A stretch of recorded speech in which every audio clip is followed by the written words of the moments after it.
Kembalikan duit kami, kembalikan top up kami. Anda jangan jadi penipu terus-terus menipu kami. Anda jangan jadi penipu terus-terus menipu kami.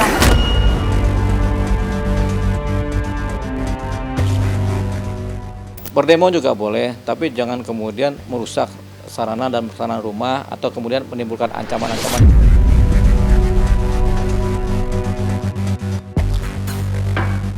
Tadinya 55M dianggap kan diarahkan ini uangnya member. Nah tiba-tiba sekarang beritanya rekan Deolipa mewakili Sanju untuk meminta uang keluarga. Ini kan sudah kacau ini.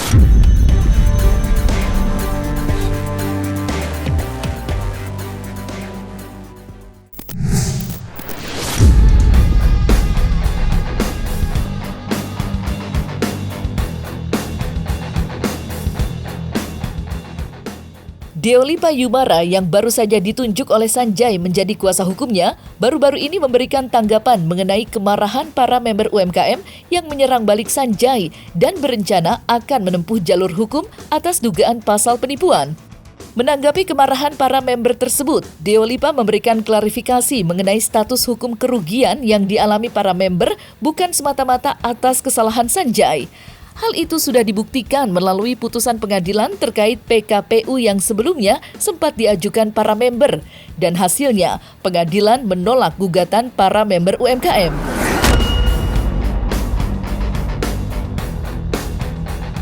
Meski menang di pengadilan atas gugatan yang diajukan para member, Sanjay memastikan akan mengganti secara sukarela kerugian para member dengan catatan dana titipan pada pengacaranya dahulu dapat dikembalikan. Dan berikut tanggapan Deolipa atas kemarahan para member UMKM yang meminta ganti rugi pada Sanjay.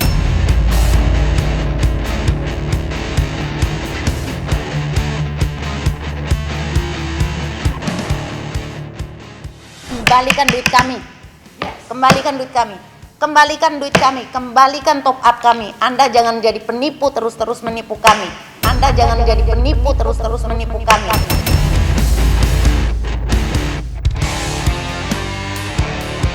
Mengenai UMKM ini kan urusan antara para UMKM dengan perusahaannya Sanjay ya.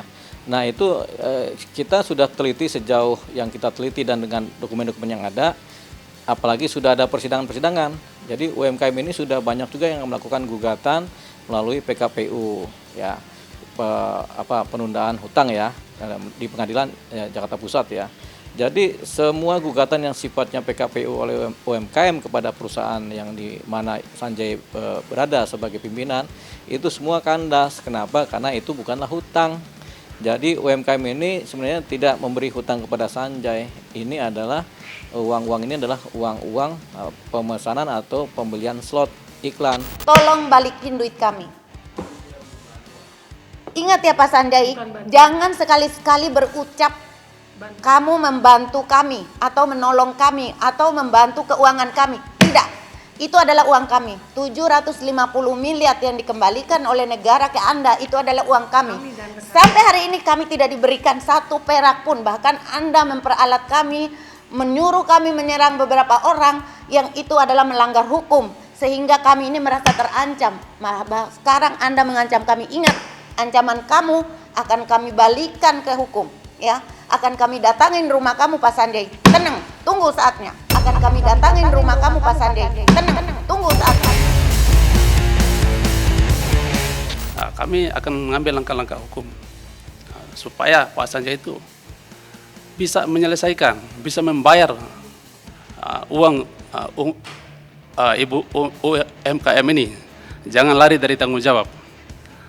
Nah, mungkin kedepannya juga kalau nggak ada respon baik dari Pak Sanjay, mungkin kami akan lakukan demo besar-besaran ke rumah Sanjay untuk minta pertanggungjawaban terkait uang ibu-ibu UMKM ini. Ya boleh, kalau mendatangi sebagai tamu boleh, mendatangi sebagai orang luar juga boleh, berdemo juga boleh, tapi jangan kemudian merusak sarana dan prasarana rumah atau kemudian menimbulkan ancaman-ancaman yang berbahaya buat orang-orang yang di rumah. Kalau demo kan boleh-boleh aja asalkan ada izin dari kepolisian. Mendatangi rumah asal diizinkan oleh yang punya rumah, silaturahmi juga boleh. Boleh. Sanjay punya niat baik, sudah bicara dengan kami bahwasanya nanti kalau ada keuangan yang masuk, mungkin beberapa dari UMKM yang masih menuntut akan diberikan secara normatif sukarela oleh pihak Sanjay. Menyampaikan kepada Bapak Sanjay dengan arti lain mensomasi Pak Sanjay pada hari ini kita kasih waktu 3 kali 24 jam. Seandainya tidak ada itikat baik, kami akan melaporkan dugaan penipuan tersebut. Ya sebenarnya somasi ini kan tujuannya baik, yaitu meminta supaya paling enggak adalah uang kembali kan begitu kan dari apa yang mereka taruh kan. Nah sebenarnya Sanjay juga punya pikiran yang sama, akan mengembalikan uang-uang mereka dengan catatan ini adalah bahwasanya Sanjay akan memberikan secara kerelaan ya, bahwasanya oke, gantilah kerugian-kerugian mereka, mengingat Sanjay sendiri perusahaannya kan tidak bersalah. Nah perusahaannya itu kemudian berhenti atau dimatikan karena proses hukum. Karena janji hanya janji terus. Nggak cuma sekali, 2 kali, bahkan sampai 10-15 kali tetap dia pembohong, bener-bener pembohong. Pak Sanjay itu ya pembohong dan penipu. Mengenai dugaan adanya penipuan, penggelapan atau lain halnya, yang lain-lain itu sudah diproses di pengadilan di Surabaya, Jawa Timur, di mana tidak ada terbukti Sanjay melakukan itu. Artinya sudah inkrah, tidak ada pelanggaran hukum yang dilakukan oleh Sanjay dalam menjalankan perusahaannya. Itu makanya Sanjay dibebaskan secara murni, namanya bebas murni. Nah, kemudian jaksa kemudian mengajukan kasasi, karena bebas murni jaksa mengajukan kasasi ke Mahkamah Agung kan. Ternyata Mahkamah Agung juga bilang sama, Sanjay dan perusahaannya tidak melakukan pelanggaran hukum.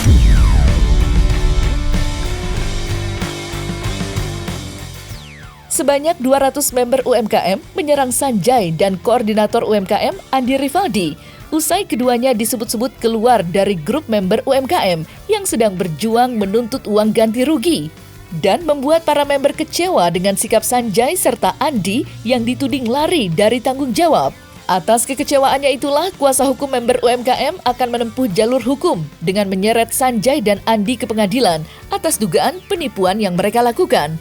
Lantas, apa yang membuat para member UMKM memilih sikap berseberangan dengan Sanjay? Benarkah selama ini Sanjay dan Andi hanya memanfaatkan para member demi kepentingan pribadi belaka?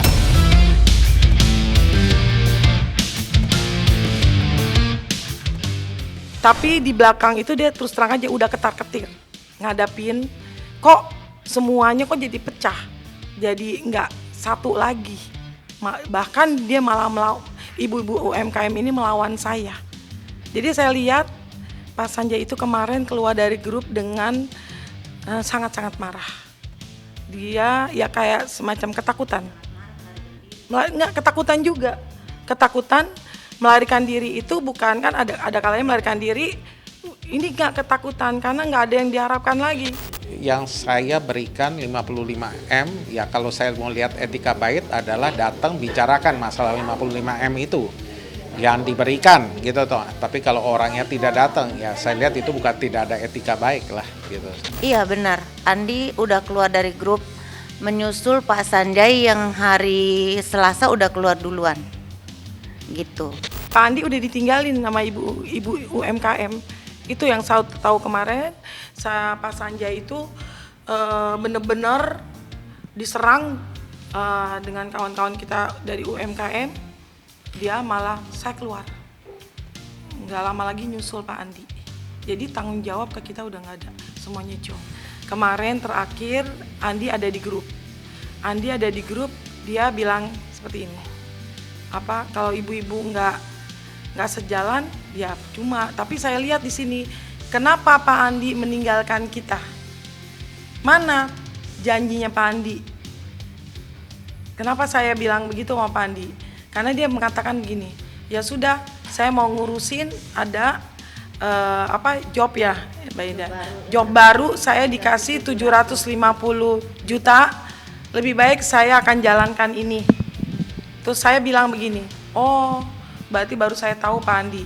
Berarti Pak Andi, demo-demo itu Pak Andi bikin sebagai lahan bisnis Pak Andi, dapurnya Pak Andi. Saya bilang itu. Apa itu salah Pak Andi? Saya bilang, bicara itu ke kamu. Saya bilang, itu jawabannya dia. Kalau memang saya salah, saya minta maaf. Oh iya, saya maafin. Nah itulah, dari situlah saya lihat Pak Andi ini hanya memikirkan diri dia sendiri. apapun bentuk ancamannya Bang, kami akan ngambil langkah hukum yang jelas. Nanti kami akan diskusikan dan kami akan mencari di mana indikasi pidananya. Kami akan laporkan itu apabila memang itu ada ancaman yang sangat serius ya Bu ya. Sehingga saya berani menyatakan bahwasanya Sanjay pada dasarnya dan pada pokoknya itu tidak melakukan kesalahan-kesalahan sebagaimana yang dulu pernah dituduhkan dan sebagaimana sekarang yang mungkin akan dituduhkan. Jadi Sanjay sudah bebas murni. Kalaupun ada dilaporkan lagi hal yang sama, sudah tidak bisa. Kenapa? Karena ada gium dalam undang-undang, yaitu nebis in idem. Segala sesuatu perkara yang sudah pernah dipersidangkan dan diputus tidak boleh lagi dilaporkan kembali, karena dianggap sebagai suatu perkara yang sama.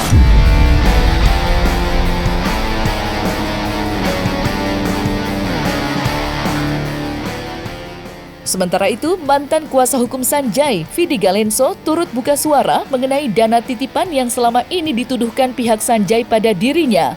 Menurutnya, dana titipan senilai 55 miliar yang diberikan keluarga Sanjay merupakan biaya fee yang diterimanya sebagai seorang pengacara saat mendampingi Sanjay yang terjerat kasus hukum di Pengadilan Negeri Surabaya pada tahun 2019. Hal itu disampaikan Vidi untuk menanggapi pernyataan kuasa hukum Sanjay, Deolipa Yumara, yang menerima kuasa untuk menagih dana titipan yang diberikan keluarga Sanjay terdahulu. Lantas, seperti apa tanggapan Vidi dan Deolipa terkait bukti-bukti yang dimiliki mengenai dana titipan senilai 55 miliar? Tadinya 55M dianggap kan diarahkan ini uangnya member. Nah tiba-tiba sekarang beritanya rekan Deolipa mewakili Sanju untuk meminta uang keluarga. Ini kan sudah kacau ini. Ini memang hak saya. Ini keringat saya.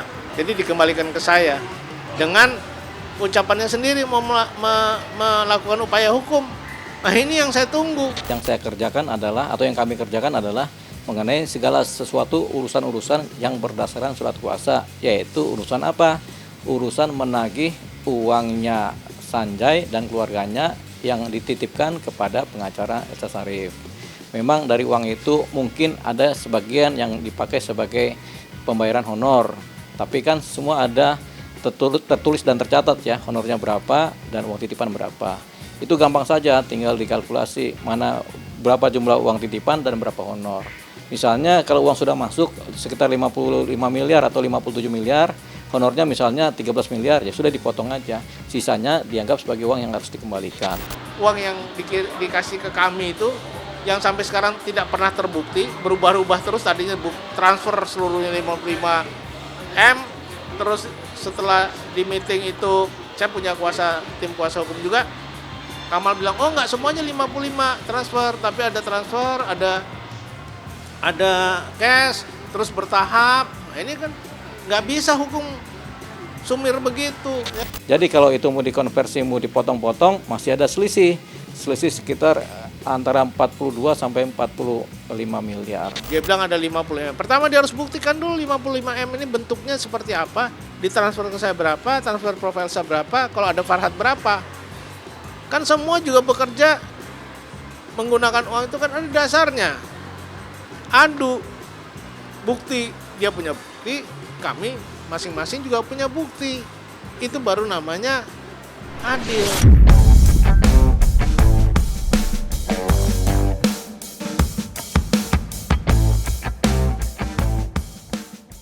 Nah, selesai sudah Cumi Lovers. Saksikan terus Cumi Camp In-Depth, kabar lengkap, mendalam, dan akurat dari narasumber terpercaya. Dan jangan lupa untuk like, subscribe, dan juga share channel YouTube Cumi Cumi.